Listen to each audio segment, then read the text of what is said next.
Está bien.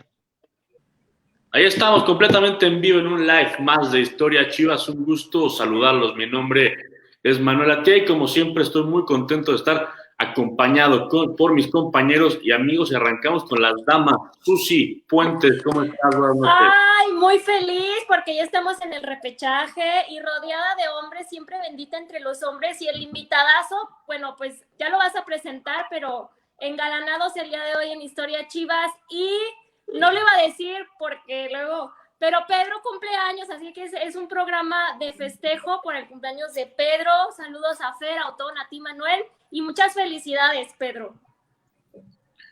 Ahí está, vamos justamente con el cumpleañero. Ya decía Susi que voy a presentar a un invitado especial. Obviamente no necesita presentación, ustedes lo están viendo, pero en un momento más vamos a darle la bienvenida, como se merece. Pedro Barrera, muchísimas felicidades, te mando un abrazo virtual. Buenas noches. Buenas noches, Manuel. Muchas gracias, Susi. Gracias, Manuel. Gracias a todos. La verdad estoy muy contento de poder estar con ustedes festejando mi cumpleaños. Y ahora sí que a lo largo del día tuve mensajes, llamadas de amigos, amigas, primos, primas, tías, tíos, de todo. Y terminar el día con ustedes, compañeros, y más con la persona, con el profesor que nos está acompañando el día de hoy. Yo creo que qué mejor poder terminar el día, ¿no? Otón Santillán, buenas noches. Hola, ¿qué tal? ¿Cómo están? Fernando, Susi, Pedro, Manuel y pues obviamente con el gusto de volverte a saludar, José Luis, que son muchos años que no nos encontrábamos ni en persona ni en pantalla, pero pues con un personaje súper importante para el club, no solamente como director técnico, como jugador y como encargado de fuerzas básicas, que la verdad dejó una cama de jugadores espectacular en el club, muchas enseñanzas y pues imagínate las historias y anécdotas que tendrá José Luis Real y que nos el tiempito que tenemos el gusto y el honor de tenerlo aquí, que nos pueda compartir, ¿no? Sí, completamente de acuerdo. Fernando Estrever, buenas noches. Buenas noches, compañeros, ¿cómo están? Susi, buenas noches. Otón, Pedro, el compañero Manuel y bueno, el invitado del día de hoy, muy contento de ya poder charlar y hablar de lo que nos gusta, que es las Chivas que lo están pasando y lo van a pasar muy bien, espero. Estamos en repechaje, me hubiera encantado el pase directo, no se pudo, ¿verdad? Pero pues ahí estamos con el Guadalajara. Así es, y ahora sí le damos la bienvenida, como se merece, como ya lo dijeron mis compañeros, a José Luis, el Güero Real. Profe, ¿qué tal? Buenas noches. Este hombre nos dejó así, a un pasito de la gloria en Copa Libertadores en aquella final frente al Inter de Porto Alegre, y le damos la más cordial bienvenida. No, muchas gracias a ustedes por siempre hablar de fútbol, siempre hablar de Chivas, pues es súper agradable. Felicidades, Pedro. Gracias, profe. Con mucho gusto de verlos, de saludarlos y de platicar de todos los temas que gusten. Pues nos va a pasar muy rápido esta hora, por supuesto va a estar muy nutrida de anécdotas, de muchos tipos de fútbol. Y por cierto, Otón al Tapatío ya le clavaron el primer gol, está perdiendo 1-0 allá. Con Tampico Madero allá así es, en Tamaulipas. Pero bueno, vamos a ver si se recupera en lo que resta de tiempo. Y mientras vamos a hablar de lo que pasó el sábado pasado en la cancha del Estadio Akron, jornada 17 del torneo Guardianes 2020. Chivas no se veía por dónde. Ahorita lo vamos a analizar más con el profe Real, pero juega con línea de 5, el equipo no encontraba la forma, rompe a línea de 4 en algún momento del segundo tiempo y en los últimos 10 minutos pues encuentra una gran reacción y 3 goles que lo ponen en la reclasificación, pero a jugar como local y ya se conoce el rival y va a ser Necaxa. Profe Real, ¿cómo vio al Guadalajara en este partido? Bueno, yo creo que la reacción es la parte más importante porque Guadalajara siempre trata en la historia del club de llevar la iniciativa siempre de local principalmente y aunque el esfuerzo estaba y el intento estaba también, no había la claridad para poder superar un rival tan difícil como lo es Monterrey. Creo que lo más importante del equipo en esta etapa es la contundencia y que en los momentos claves han tenido el acierto de poder concretar, de poder aprovechar o de crearse las oportunidades. Y yo lo que más resalto es que nunca dejaron de luchar, que es un espíritu permanente que tiene que tener Chivas, y que finalmente en los últimos minutos pues tuvieron la fortuna y tuvieron el acierto de poder conseguir además muy buenos goles, de muy buena hechura, y que por sobre todo llegan a esta etapa prefinal del torneo, porque hay que pasar a la siguiente, con una moral muy alta, en el momento en el que los clubes más necesitan llegar a estas etapas anímicamente de la mejor manera. Creo que a Chivas le viene muy bien, le viene mucho mejor que a los demás equipos que van a estar, con los que va a estar compitiendo. Por supuesto. Fernando, también tu video bastante molesto en gran parte del partido, pero después explotaste. ¿Cómo viste el juego? 80 minutos de puro enojo, de molestia, porque no se veía por dónde, no había llegadas realmente, y los últimos 10 minutos fue otro partido.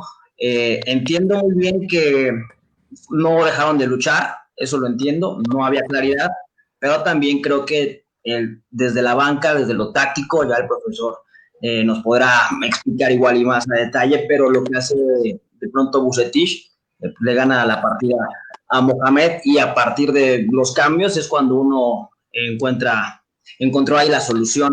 Vucetich. En el fútbol se requiere de fortuna, y también estaríamos hablando de otro partido si el holandés Jansen, hace ese gol que falló muy claro, un 2-0, faltando poco, igual y otra cosa hubiera sido, pero bueno, también el fútbol es de fortuna, y la tuvo el Guadalajara, y tuvo la contundencia, que es algo que de pronto siempre hemos pedido, y lo logró Chivas, y en ese sentido estoy muy contento. Séptimo lugar, y ahora sí hasta podríamos decir, porque siempre nos lo han dicho, no sé, yo creo que con la intención de simplemente molestar a los aficionados del Guadalajara, de que el repechaje se hizo para que Chivas clasificara. Pues bueno, si está en estos momentos el repechaje, si Chivas no está en estos momentos en liguilla, es porque pusieron el repechaje, ¿no? Porque si se hubiera aplicado como normalmente lo hacemos, Chivas estaría en séptimo lugar y normal en liguilla, pero bueno, nos faltó ahí suerte que hacen esta modificación cuando Chivas logró un torneo medianamente decente. Sí, como tú lo dices, es una afirmación simplemente para fastidiar, ¿no? Como si otro equipo no hubiera podido aprovecharse del nuevo reglamento. Susi, Alexis Vega hace un golazo, pega un zapatazo brutal, pero honestamente, ¿fue fuera del lugar, sí o no? Sí fue, pero mira, en otras ocasiones el VAR quita, en esta ocasión ni lo fueron a revisar y ya nos tocaba la suerte, el criterio arbitral a nuestro favor, y la verdad ese golazo pues ya era para nuestro nalgón de oro, como le dicen, y ni modo, pero pues sí contó. Lo que a mí me dio gusto que no se quedó en el 2-1 y que luego dijeran, sí, ganaron porque no les anularon un gol, ¿no? Sino que pues ya se nota el tercero y pues mínimo ya se notó que se ganó ya con un marcador que sí merecía el Guadalajara por sus últimos, como dice Fernando, 15 minutos, pero a partir de los cambios, yo creo que a partir del minuto 70 sí se empezó a ver un Guadalajara distinto, y creo que sí funcionaron los cambios que hizo Almaguer, obviamente pues por órdenes de Vucetich. Y tengo comentarios, ¿me dejas leerlos para que no se me acumulen? Claro. Mira, Pablo Hernández dice, saludos chivermanos y arriba las Chivas. Alejandro Ovieta dice, buenas noches, saludos a todos y un fuerte abrazo al Güero Real, excelente director técnico. Roberto Carlos PB dice, vendo medalla de subcampeones de Libertadores 2010. Vendo, no sé cómo que la vende. ¿Tendrá la medalla él o cómo? No entendí. ¿Era original o no? ¿Era original? será, no sé, pero que la vende. Imagínate, Dios mío, está dura la crisis por la pandemia. Sammy Tejeda, buenas noches. María Fernanda Calzada Padilla, hola, buenas noches, saludos desde la capital rojiblanca. Jorge Martínez nos manda saludos, dice que arriba las Chivas. Adán el Chiquirruco Pacheco nos ve desde Chicago y nos manda saludos. Y Víctor Torres dice, buena vibra para los amigos de Historia Chivas y para el Güero Real. Pues saludos a todos. Pedrito, ¿cómo viste el medio campo nuevamente? Molina y Beltrán haciendo dupla ahí en la mitad de la cancha. Pues es lo que originalmente siempre ha estado en Chivas, ¿no? La verdad, no entendíamos el por qué Fernando Beltrán no jugaba en los partidos, se metía a Dieter Villalpando, después el Gallito Vázquez, ahora que ya no está el Gallito ni Dieter por cuestiones extracancha, recurre a Fernando Beltrán, y Fernando Beltrán es un joven muy talentoso, que sabe jugar en la pelota, que da pausa, que le da claridad a la media cancha, mientras Molina se queda ahí fijo recuperando, y la verdad le ayuda mucho a Chivas en la media cancha. Yo creo que comentaban algo en lo táctico. En conferencia de prensa terminando el partido, Sergio Almaguer dijo que se esperaban que jugara Monterrey con un punta, y al momento de entrar a la cancha jugaron con dos toros, tanto Jansen como Akeloba. Entonces tuvo que recurrir y abrir a Altiva Sepúlveda a la lateral derecha, y la verdad ahí se perdió mucho Chapito Sánchez, y inclusive fue el primer cambio, salió Chapito y entró el Canelo Angulo, que el Canelo Angulo la verdad entró y hizo magia, hizo la fiesta. También abrieron al Conejo Brizuela, se hizo varios movimientos, después entra Oribe Peralta, Ángel Saldívar, Lalito Torres, sacan a Fernando Beltrán y meten a Lalito Torres para que se quede ahí fijo. No, y Beltrán ya tenía una amarilla además. Exactamente, entonces era como, imagínate, expulsar a Fernando Beltrán y ya no tener medios. Yo creo que fue algo muy sensato y muy inteligente de sacarlo, pero Chivas sacó la casta. Hace mucho que no veíamos a un Guadalajara que sacara un partido de esa manera. Exactamente, independientemente de ese fallo, error del fuera de lugar que no lo marcaron, Guadalajara en los últimos minutos sacó la casta. De verdad se sentía que tenía la playera de Chivas, la verdad. Ya hace mucho que estábamos ávidos de jugadores que hicieran ese tipo de actuaciones. Muchas se hablaba de que el América era el único que remontaba, pero el Guadalajara por historia, el Guadalajara por ser Chivas, tiene que hacerlo. Entonces yo creo que en ese aspecto Chivas remontó muy bien, la media cancha se ve muy bien, como siempre ha estado, y ahora pues a falta de esos dos jugadores que te mencioné, de Dieter y del Gallito Vázquez, hay que recurrir a Lalito Torres, a Macías, a jóvenes que han estado jugando en el Tapatío. Sí, Otón, van 2 partidos que no juega JJ Macías, y no quiero decir que sea factor ni mucho menos. Entendemos que es un titular indiscutible en el 11 inicial de Vucetich, pero se da esta circunstancia de que cuando no juega Macías, el equipo ha hecho 5 goles en 2 partidos. Sí, la verdad es que sí es una, no sé si coincidencia, quiero decir. La verdad es que el equipo cuando no está Macías está jugando de una manera, no sé, no quiero decir espectacular, pero se ve que el conjunto se funciona, ¿no? Entonces, digo, ahí están los números, y los números son fríos, ¿no? Entonces, si no está Macías, se anotan 5 goles en 2 partidos, algo te indica, ¿no? Aún así, creo que Macías va a ser una pieza importante para el Guadalajara en la parte final. Todos sabemos, y el Guadalajara siempre se ha caracterizado por tener algún jugador matón adelante y que ayuda al equipo en momentos importantes, ¿no? Entonces, digo, no vamos a olvidar al Yayo de los 80s o al Gusano en los 90s, etcétera, ¿no? Entonces, creo que Macías va a ayudar mucho al equipo en la fase final. Espero que esté lo más concentrado posible en lo que es Chivas, en lo que es el ahora, y que no piense ahorita en ese momento en otras cosas, ¿no? Entonces, espero que ahorita en estos 2 partidos que no estuvo, pues que le haya ayudado a darse cuenta que tiene que ponerse las pilas, porque Chivas es un equipo grande y se necesita de él ahorita en estos momentos, ¿no?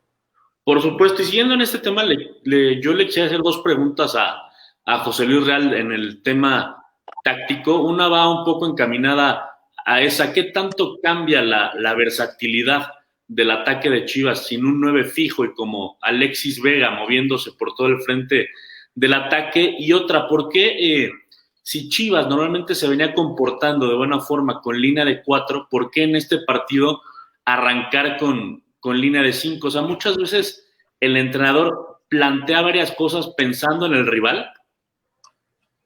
Yo creo que la calidad y los resultados de Víctor Vucetich van por encima de cualquier duda. Si hay algún técnico que sea muy acertado en cuándo utilizar línea de 3 o línea de 5, línea de 4, los cambios, creo que esas son partes que han hecho de Víctor Vucetich el entrenador, uno de los más ganadores en campeonatos en México. Me parece que es una garantía y que lógicamente el poco tiempo que tiene en Guadalajara lo tiene que ir llevando a manejar las diferentes características de los jugadores que tiene. Si resulta que tiene buenos extremos, tendrá que jugar con 3 delanteros, porque centros delanteros buenos tiene. De eso no hay duda. Lo que más difícil cuesta es tener buenos extremos. Y Guadalajara los tiene. Tiene buenos extremos, tiene buenos centros delanteros, tiene buena media cancha, tiene una defensa que es sólida. Me parece que hay mucho equilibrio en el equipo. La portería, que había sido tan cuestionada, pues ha llegado Víctor y ha dado un giro en el caso de Raúl Gudiño. En fin, creo que va haciendo las cosas de tal manera que está buscando la mejor alineación, la mejor formación, el mejor sistema, y lógicamente esto que hizo, yo lo veo como una parte como para sorprender al rival y buscar de alguna manera ser más firme en la mitad de la cancha. Sí, o sea, sin duda el palmarés y la calidad que tiene Víctor Manuel Vucetich, pues no se puede discutir, ¿no? Sería absurdo poner en tela de juicio esa situación, pero yo a veces creo, y por supuesto lo sabrás mejor que nadie, que a veces el entrenador cambia en función al rival que tiene enfrente. No, Víctor, yo creo que no es tanto así. Siempre se tiene que considerar al rival. Claro. Pero nunca primero que a tu equipo. Claro. A conocer cuáles son las debilidades que pueda tener, en dónde es más fuerte.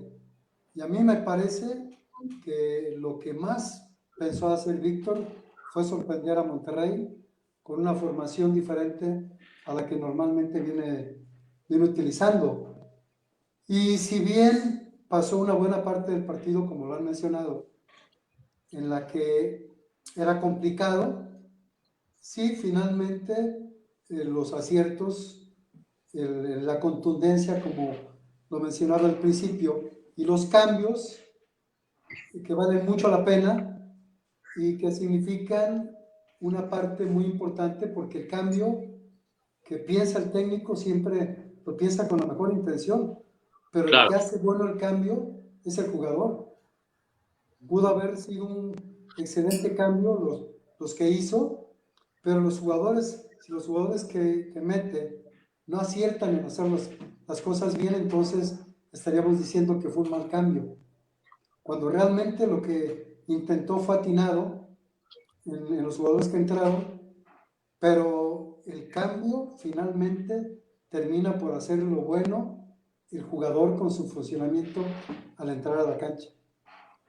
Sí, claro, el entrenador puede tener cierta idea, cierto planteamiento en mente, pero finalmente los que ejecutan dentro de la cancha son los jugadores. Vamos a repasar los partidos que quedaron de reclasificación, en el entendido de que ya hay 4 calificados a cuartos de final, que son León, Pumas, que ha tenido una temporada sorprendente, el equipo de América en tercer lugar y Cruz Azul, que tras la derrota queda en cuarto sitio. Esta semana hay fecha FIFA, pero la siguiente ya empezarán los partidos de repechaje con el Monterrey ante el equipo de de Puebla.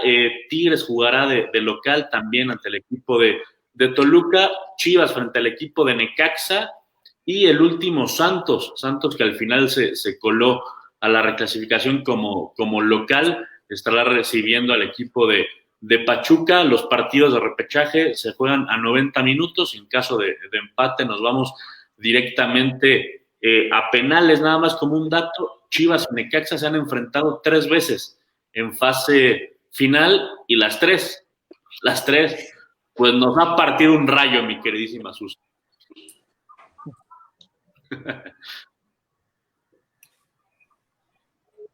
No me digas eso, Manuel, porque yo soy mucho de estadística y cómo se ha dado en la historia los partidos, pero también yo revisé y vi que desde el 2005 solamente el Necaxa le ha ganado una sola ocasión a Guadalajara, entonces ya se han vuelto clientes y espero que, aunque vienen enrachados los del Necaxa, pero han ganado con equipos que son de la media tabla hacia abajo, entonces también no hay que quitarle el valor al Guadalajara, que sus últimos partidos fueron contra rivales de mejor nivel, perdieron uno, empataron otro, que pudieron haber ganado contra Pumas, se vieron superiores, y bueno, contra Monterrey.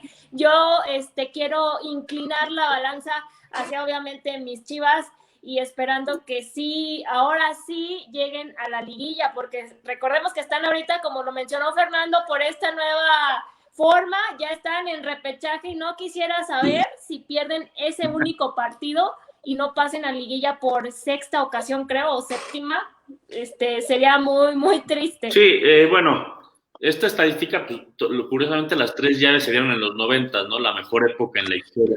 Ya estamos ya. Que ya llovió. Sí, todas dolorosísimas. Ya vamos a estar analizando el partido de Guadalajara frente a Necaxa, pues, más a detalle la próxima semana. Antes de ir de lleno a preguntar algunas cosas a nuestro invitado del día de hoy, Susi Puentes, ¿tienes más comentario? Sí, dice Adán el Chiquirruco que han escuchado de refuerzos que lleguen a Chivas.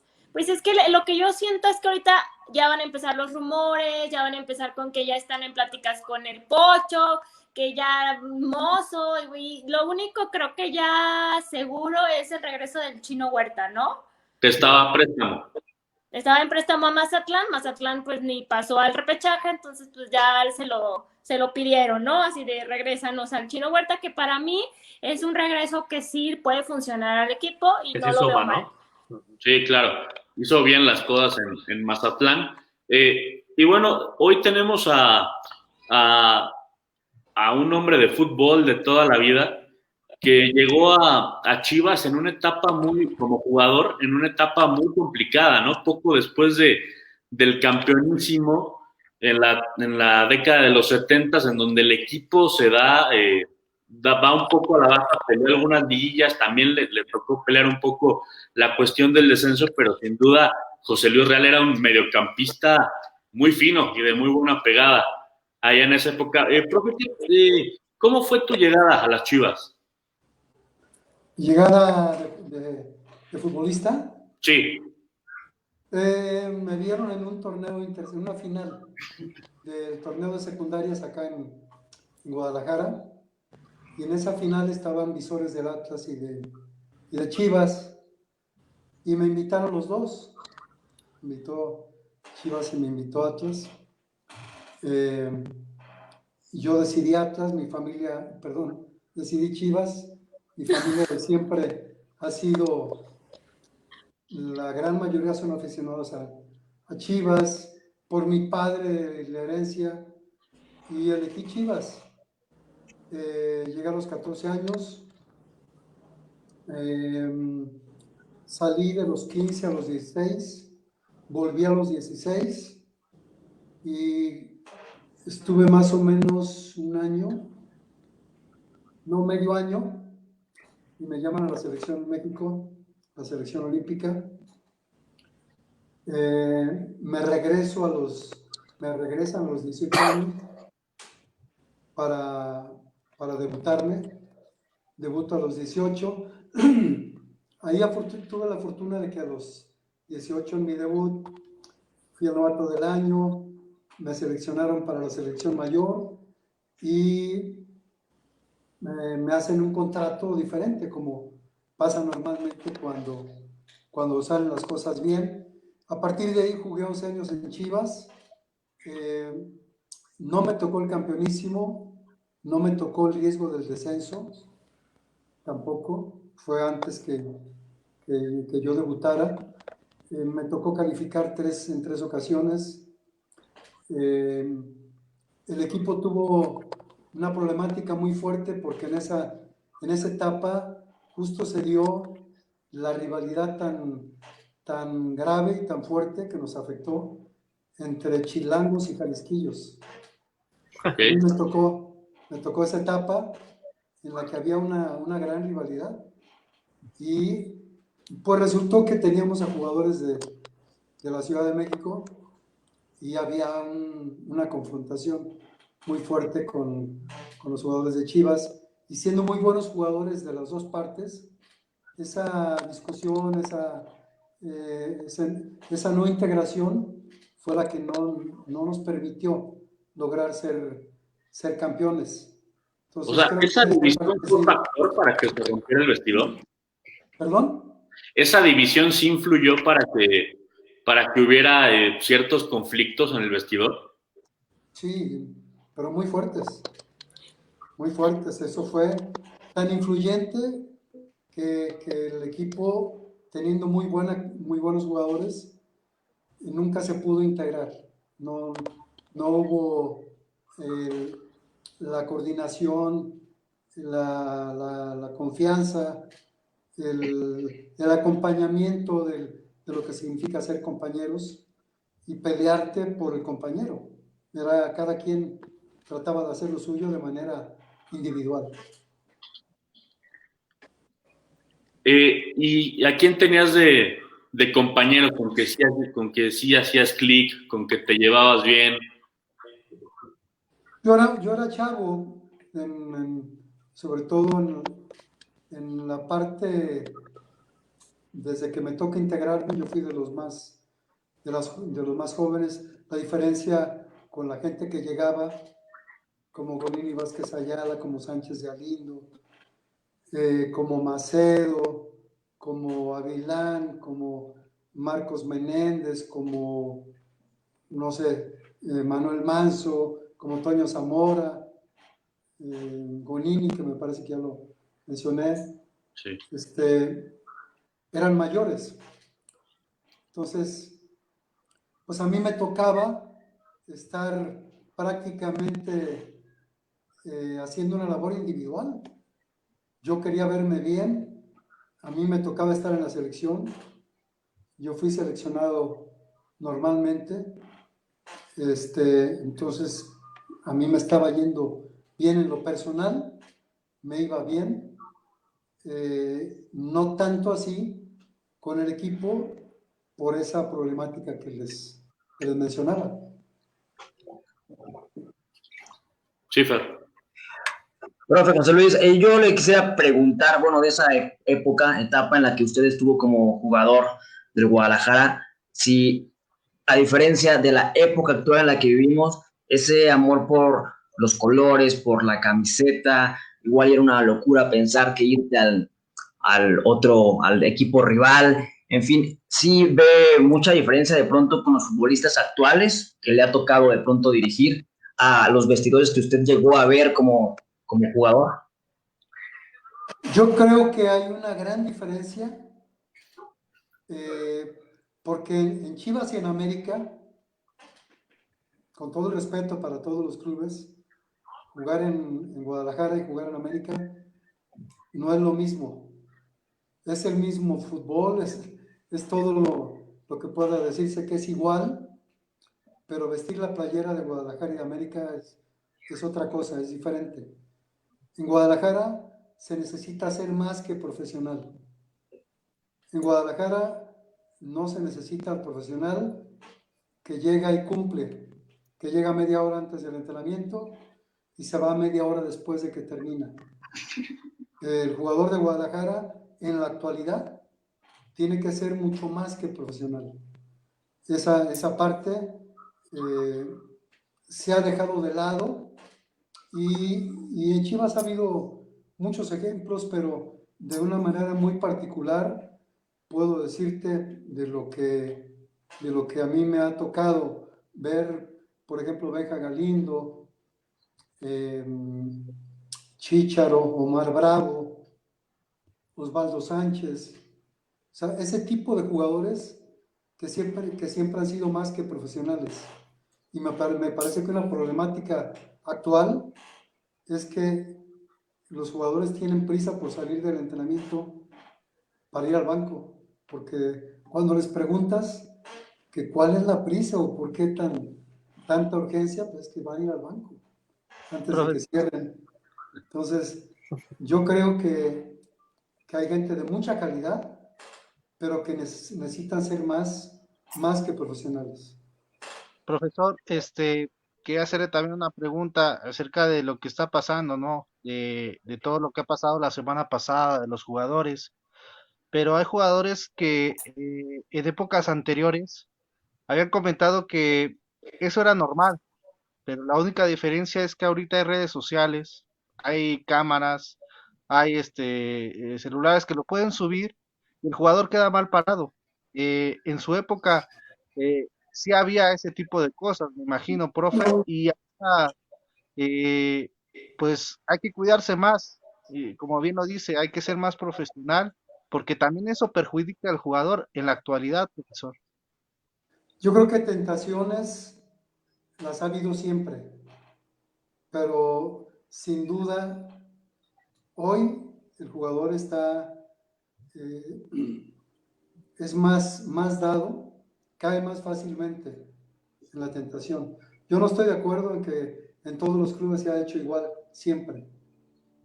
Que siempre ha existido alguien que hace esto, seguro que sí. Sí, En mi eso. época y antes y en las próximas épocas también. Pero una cosa es que suceda en un lugar, en un momento y con la gente indicada, a que lo hagas enfrente de las botellas, agarrando a las chicas, o sea, eso ni antes, ni ahora, ni después va a ser permitido. Y las redes, claro que cuentan mucho, pero con más razón, si saben que las redes cuentan más que nunca, pues todavía más irresponsables, porque sabiéndolo, aún así lo están haciendo. Así es, profesor. Sí, totalmente de acuerdo con usted, Profesor, profe. yo tengo una pregunta. Como director técnico, ¿cómo puede detectar esos casos y evitar que lleguen a lo que se llegó con estos chicos del Guadalajara? Sí, como entrenador es un papel muy difícil porque los conoce de la cancha, pero también cómo se acercan a ellos en la parte extra cancha y cómo identificar quién puede ser un problemita de ese tipo. Mira, nosotros como entrenadores no somos policías. Ya dejamos de ser los papás en la primera división. Nunca vamos a ocupar el lugar de los papás, ni mucho menos.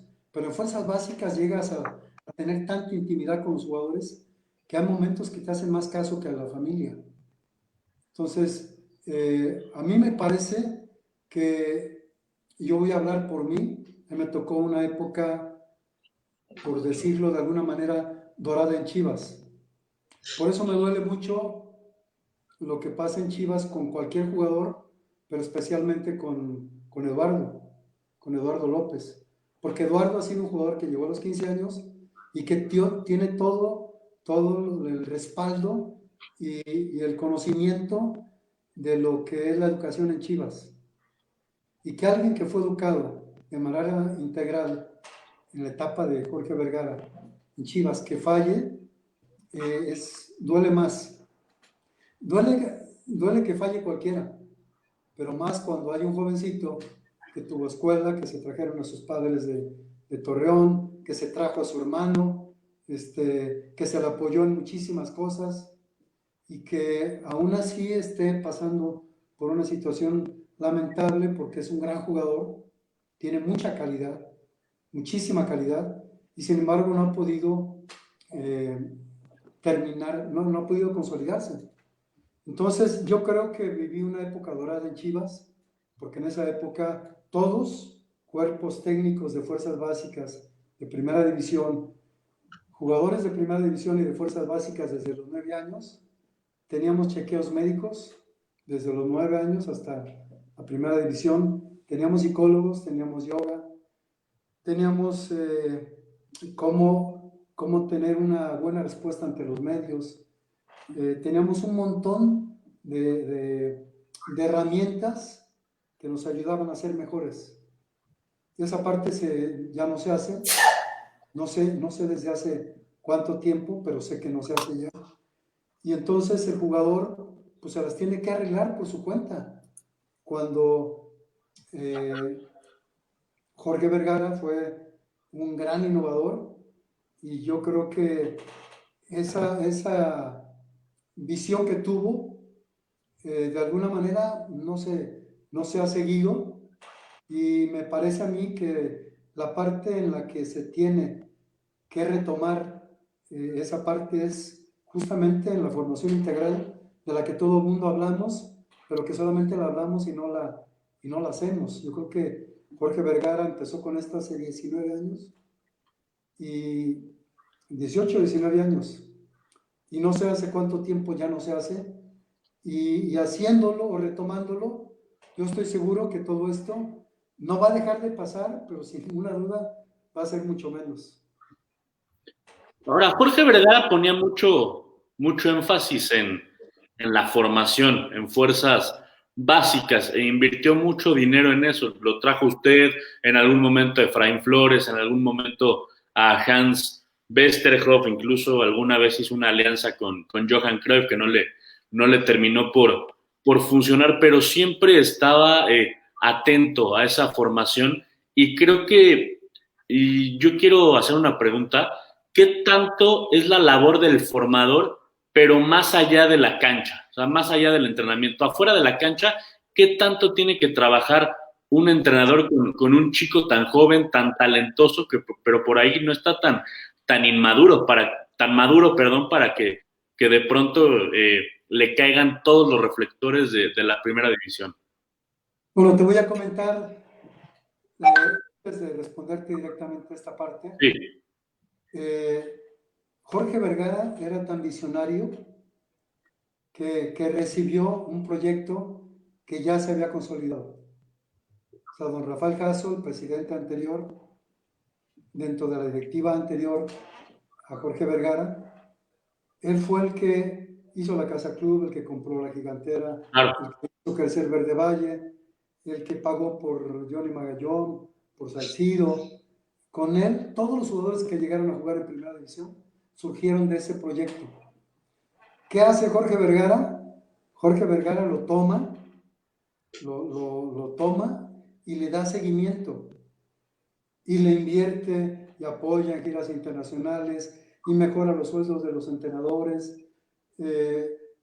Por cada debut de los jugadores nos pagaba una quincena del sueldo que teníamos. Por cada jugador vendido al extranjero nos pagaba una quincena, pero en un porcentaje lógicamente muy alto. Nos pagaba un viaje al año al lugar que eligiéramos a todos los entrenadores. En fin, era una parte que te daba todo lo necesario, pero también te exigía mucho. Hizo un proyecto de vida donde los jugadores, para evitar esto justamente de lo que hablas, al firmar los jóvenes que estaban empezando a aparecer en la primera división, les daba un coche y una casa. Un coche, te hablo de un Chevy, un Volkswagen, un Pointer, y te hablo de una casa de Infonavit. Y a los 3 años, al cumplir los 3 años, les entregaba las escrituras y les entregaba la factura. Y te voy a hablar de Talavera, de Omar Esparza, de Chore Mejía, del Pato Araujo, de toda esa generación que fueron parte de ese proyecto de vida. Eso no existe. Y Jorge lo hizo hace 18 años. Entonces, esas son partes que que vale mucho la pena. Y yendo directamente a tu pregunta, en el fútbol mexicano, mientras no se haga un plan integral entre directiva, jugadores y cuerpo técnico, directiva, cuerpo técnico de la primera división y dirección de fuerzas básicas, para hacer un plan que quite del limbo a los jugadores que van de fuerzas básicas a la primera división y que todavía no son de primera división, pero que ya los tiene la primera división y que la primera división les tiene que dar el toque final. Entonces, el de la primera división lo recibe y los tiene que trabajar para pulirles lo que todavía tiene que pulirse cuando salen de fuerzas básicas. No es que de fuerzas básicas ya digamos, ya está totalmente completo. Nos lo mandamos con todos los argumentos para que se terminen de pulir en la primera división. Pero ¿qué pasa? Pasan de fuerzas básicas a la primera división, ganan una cantidad diferente, la prensa empieza a querer mandarlos a Europa. Hace 6 meses a Macías ya lo mandaban a Europa y ahorita ya están diciendo que Macías ni siquiera hace falta, y eso cuenta mucho los medios, cuenta mucho la integración de directiva cuerpo técnico y que se logra hacer un plan para que el jugador joven cuando va a la primera división, pues ese plan impida que pase que cuando ganan una cantidad muy diferente de dinero y cuando tienen a las chicas esperándolos diario en el entrenamiento y cuando tienen un entorno que los provoca, si no hay nadie y no hay nada que facilite ese pasaje, pues va a seguir pasando lo que pasa hasta hoy. Profesor, en esa manera usted trabajó con varios jóvenes, inclusive cuando usted llega en ese torneo a la Copa Libertadores, muchos de esos jóvenes debutaron y ahora no los vemos, profesor, consolidándose. Caso particular de Chato Enríquez, de Carlos Fierro, del Cubo Torres. Hubieron muchos debuts en Chivas, en ese Liborio. momento. Liborio Sánchez, y eran jugadores que, como bien lo dice usted, profe, en fuerzas básicas tenían un buen rendimiento. Pero, ¿qué pasaba cuando iban a primera división? Se hizo vivieron muchas cosas, particularmente en el aspecto económico, que como dice usted que se le sube el sueldo, o en ese momento también Guadalajara no compraba jugadores de calidad como lo están haciendo ahora, no se gastaba como ahora. No era necesario, porque les voy a decir algo que es algo que los periodistas nunca han tomado en cuenta. Pero me parece que en muchos países,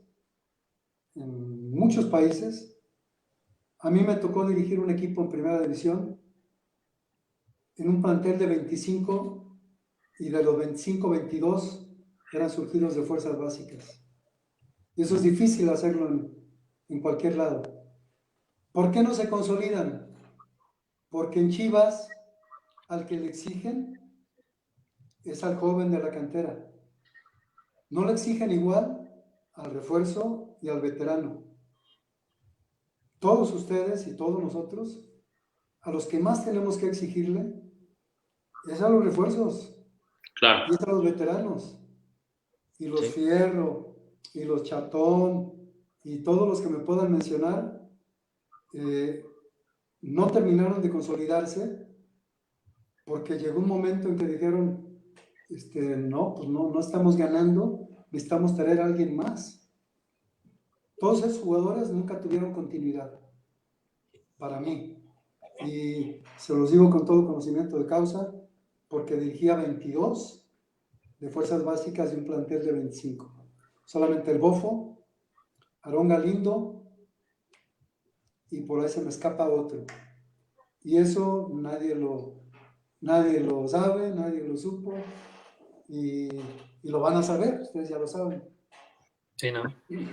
Profe, yo tengo una pregunta también, porque obviamente pues a ti te tocó todo el tema de la entrada, o sea, bueno, no la entrada de los países mexicanos a la Libertadores, pero pues te tocó vivir una muy cerca donde el título estuvo muy cerca de conseguirse, ¿no? Pero, por ejemplo, ¿qué tanto debe México intentar volver a la Libertadores? ¿Qué tan importante es para los jugadores, sobre todo los jóvenes? Porque estás comentando que tantos jugadores salieron de fuerzas básicas de Chivas, con gente que roce fue haber jugado ese partido contra Lugo de Chile, allá en Santiago con toda la gente encima, o contra Vélez, o etcétera, ¿no? Entonces, ¿qué tan importante es también para el crecimiento del jugador que se juegue en canchas como la del Gremio, como la de Boca, River, Colo-Colo, etcétera, ¿no? O sea, que intente México volver a esas canchas. No, eso ni duda cabe que lo máximo a lo que podríamos aspirar es a volver a la Libertadores, a volver a la Sudamericana, a volver a la Copa América. Eso sería lo máximo para que el jugador mexicano no solamente mejore su nivel, mejore su competencia, sino para que también sea más visto en Europa y que para que tenga un escaparate que es muy difícil tenerlo como lo es actualmente en México. El mayor escaparate que ha tenido el futbolista mexicano es en ese tipo de competencia y de alguna manera pues eso tendría que haber facilitado el paso de jugadores mexicanos a Europa. Ahorita los jugadores mexicanos con lo que se gana en México, todavía hay muchos que piensan que es mejor quedarse en México. Creo que la única diferencia que tenemos con jugadores de otros países no es la calidad, es la mentalidad. Porque mientras jugadores de Estados Unidos, de los jóvenes que están saliendo, lo primero que piensan es en ir a Europa, en México no. En México no es lo primero que se piensa. Lo primero que se piensa cuando empiezan a destacar es ganar más dinero y ganar más dinero y se quedan ganando pesos cuando si se van a Europa a lo mejor van a empezar ganando pesos, pero van a poder terminar ganando lo que nunca se va a ganar en México. Creo que en esa parte falta mucha mentalidad al futbolista mexicano para darse cuenta que pues, no necesariamente tiene que irse a jugar buscar llegar al Real Madrid o al Barcelona o al Manchester, que vayan a un equipo de los chicos y que ahí se gane su lugar para que rápido puedan ganarse una posición en un equipo grande de Europa. Entonces, sin ninguna duda, ese escaparate es súper necesario para el fútbol mexicano.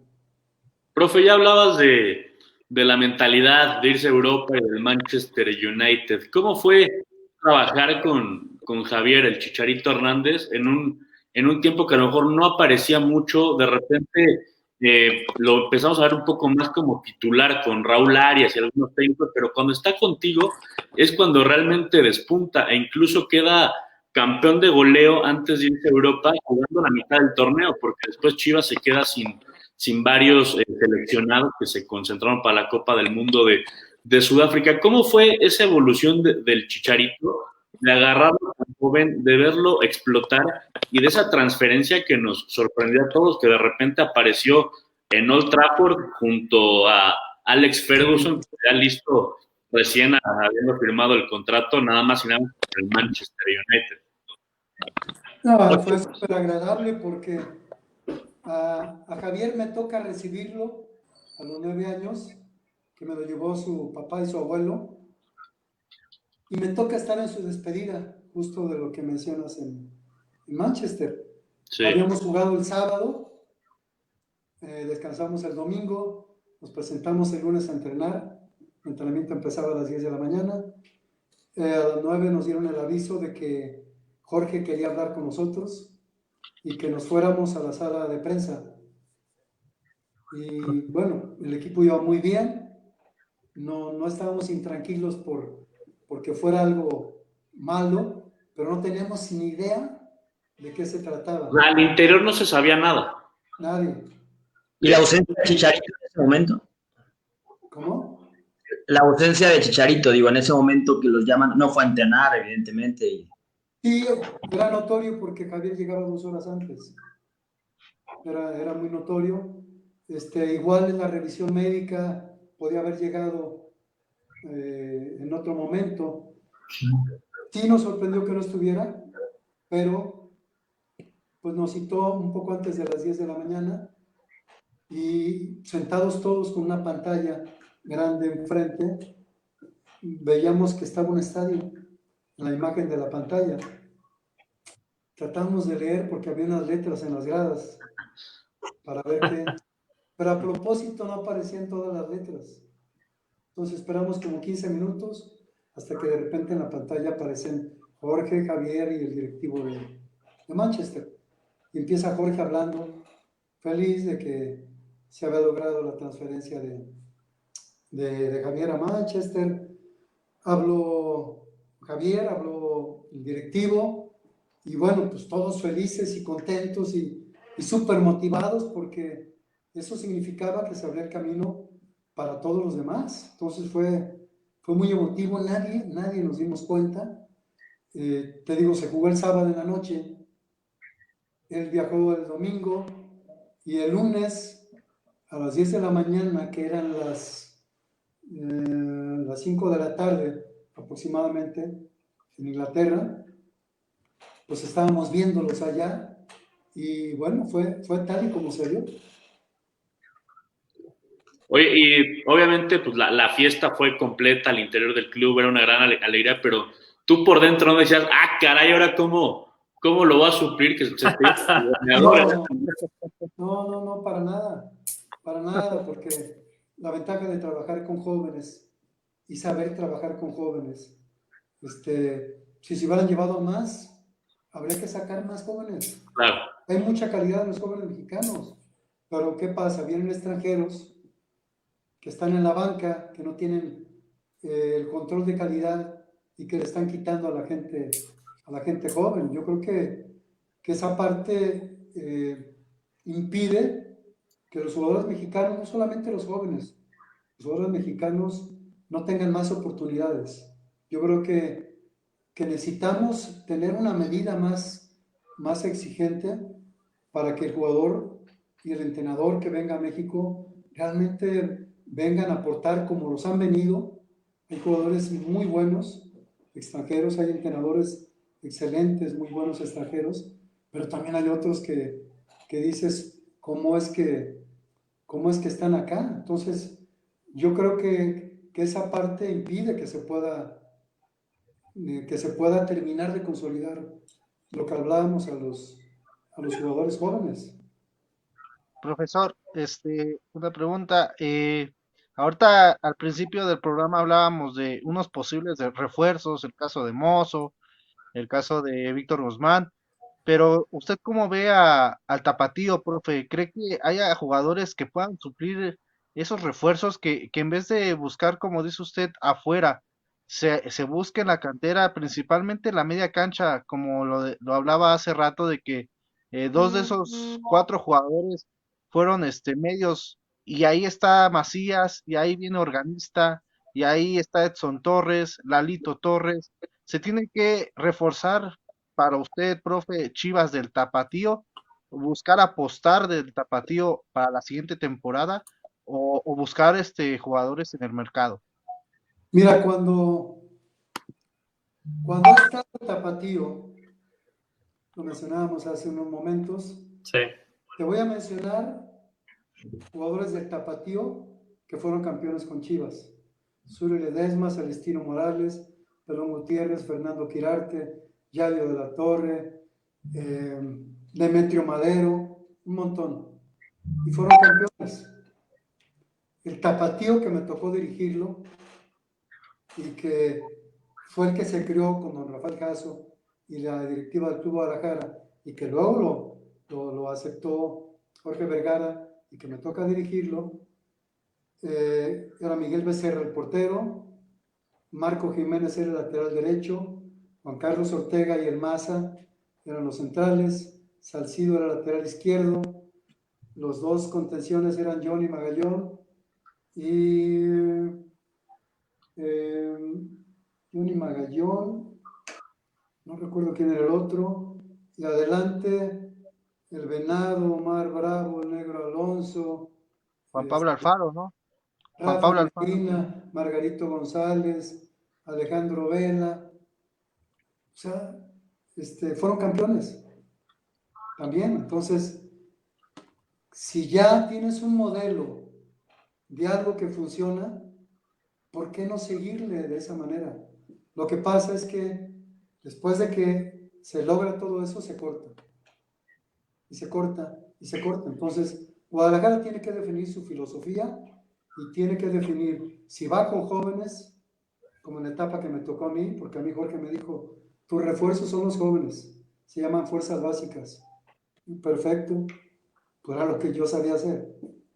O una combinación de jóvenes y de experiencia, o pura experiencia. Entonces Guadalajara tiene que definir su filosofía. Ya estamos por cerrar el programa en unos minutitos más. Vamos con sus puntos, que hay más comentarios. Sí, pregunta Nick Alemán, buenas noches, dice, ¿por qué el Güero Real no siguió como entrenador de las Chivas si las cosas estaban tan bien? Se veía buen equipo, felicitaciones a Real, excelente mediocampista de mis Chivas. Bueno, no seguí porque Angélica Fuentes y Freddy Herford me dejaron fuera. En una etapa en la que Chivas estaba súper enfiladísimo para ser campeón. Era, sin ninguna duda, un proyecto que tenía que haber culminado de esa manera. Pero bueno, son de esas decisiones que de repente se tomaron y que ahí se cortó. Ahí se cortó todo el proyecto, ¿no? Una culminación que pudo haber sido muy importante. ¿No se le retardó en esa ocasión? ¿Cómo? En liguilla se llegó a liguilla, ¿no? Se alcanzó a llegar a liguilla y nos elimina Querétaro, ¿no? Esa ya fue con Quirarte, la que le toca a José Luis Real fue contra Morelia, pero con el equipo todo diezmado porque tenía la Copa Libertadores y ya tenía muchas bajas. 6 jugadores en la selección. Sí. Para la Libertadores, 2 semanas antes jugamos contra Manchester, la inauguración del estadio. Ajá. Se fractura el Venado, se fractura Omar Esparza y los seleccionados llegan la semana del último partido de la final en Brasil. O sea, pretextos puedo tener muchos, pero no hay ninguna justificación. Esa parte pues, no nos sirve de nada.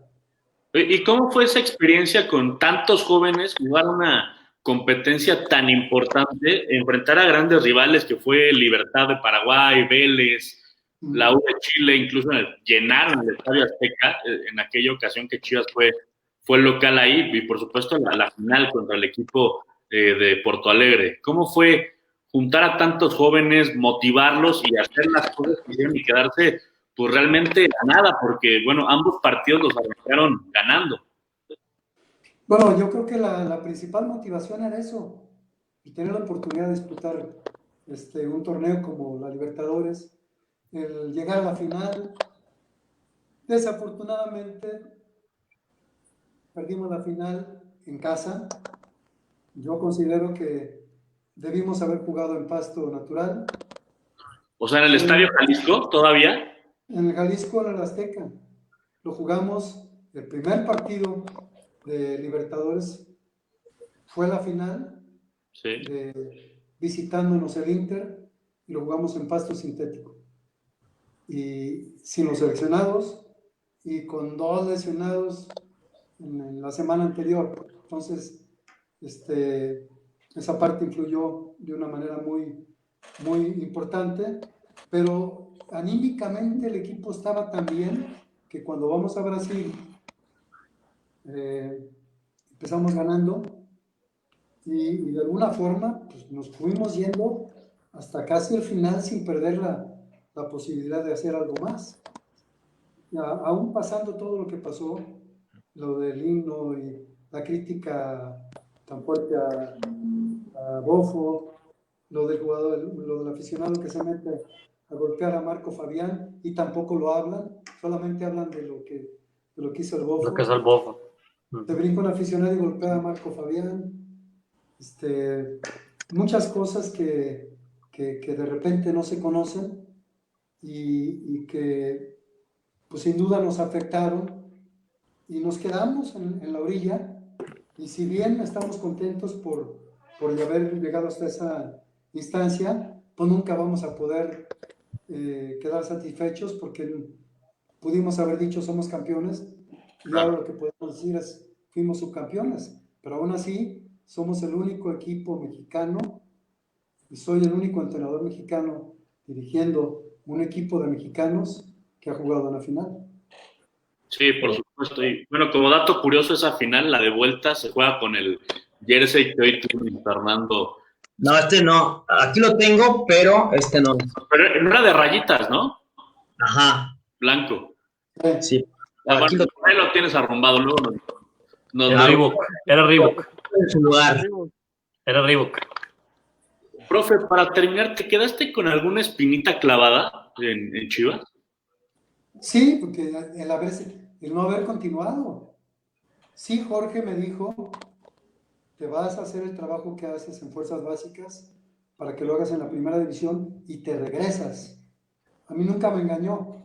Lo que nunca me esperé fue que me dejaran fuera en un momento donde el equipo estaba... Calificamos 5 jornadas antes para la liguilla. Fue una parte clave muy importante. Entonces, ¿qué espinita tengo que no me dejaron ser campeón? Y hoy, con tanto trabajo que nos cuesta entrar... Éramos felices y no lo sabíamos. Así es. Tenemos que ir finalizando el programa, no sin antes hablar del fútbol femenil, porque viene el clásico el lunes ante el equipo del América, lunes por la noche por Fox Sports y por Chivas TV, y ahí lo tiene que también fue nuestro jugador tuyo, a las 7 de la noche. A las 7. A las 7, y que el Chore está haciendo un gran trabajo, ¿no? Ahora como entrenador. No te estoy escuchando bien. Que Chore Mejía ahora tiene el equipo femenil, está al frente del equipo femenil y que está haciendo un gran trabajo con las chicas y las tiene ahí peleando por el título. Chore más adelante va a poder ser un candidato para estar cerca del cuerpo técnico de la primera. Pronósticos para finalizar del clásico del lunes, Susi Puentes. Gana Chivas 3-1. Otón. 2-1 ganan mis Chivas. Fernando. 2-0 ganan las Chivas. Pedro. 3-1 gana Chivas. Profesor Real. Gana Chivas. Gana Chivas. ¿Marcador no se anima? 1-0. 1-0. Yo digo 3-0, favor Chivas. Bien. Creo que tienen un gran equipo y creo que este clásico se lo pueden llevar sin ninguna duda. Tenemos que ir cerrando el programa, no sin antes agradecer al profesor José Luis Real el tiempo dedicado. Muchísimas gracias, fue una gran charla y pues que sepa que tiene la puerta de Historia Chivas para cuando usted quiera. No, muchas gracias a ustedes. Me da mucho gusto, como les decía al principio, primero que nada saludarlos, conocerlos. Igualmente. Y la oportunidad de hablar de fútbol y hablar de Chivas. Con mucho gusto. Muchísimas gracias, Susi Puentes. Gracias, Manuel. Nada más un saludito de Dulce Santillán Núñez. No sé si sea familiar de Otón. Dice que felicidades y excelente programa. No la quería dejar. Ni a Fer HL, que escribió algunas preguntas, pero ya no alcancé a leerlas. También saludos a todos los que nos escribieron y estuvieron al pendiente. Muchísimo gusto, profesor. Un placer hablar con usted. Y bueno, Pedro, síguete festejando. Que Dios te bendiga. Fer, Manuel y Otón, como siempre, estar con ustedes me encanta.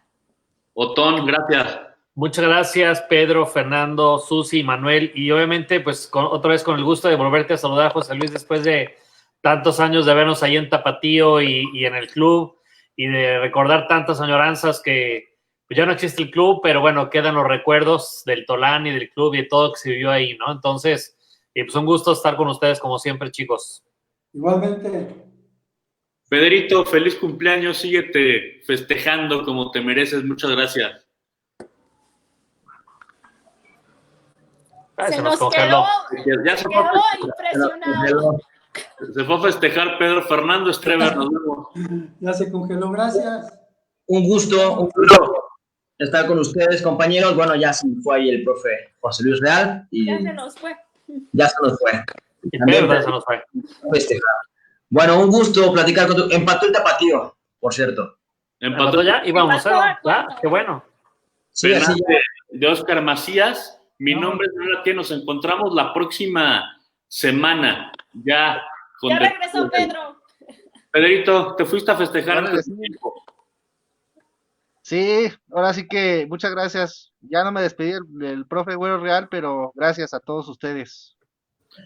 Nos vemos. Pues nos vemos, sigan pendientes de las redes sociales de Historia Chivas. Nos encontramos aquí en el próximo live, miércoles por la noche, ya con toda la previa del Guadalajara enfrentando al equipo del Necaxa. Ojo con la femenil, que se fue el clásico ante el equipo del América el lunes, y tendremos ya los pormenores en el próximo programa. Hasta entonces.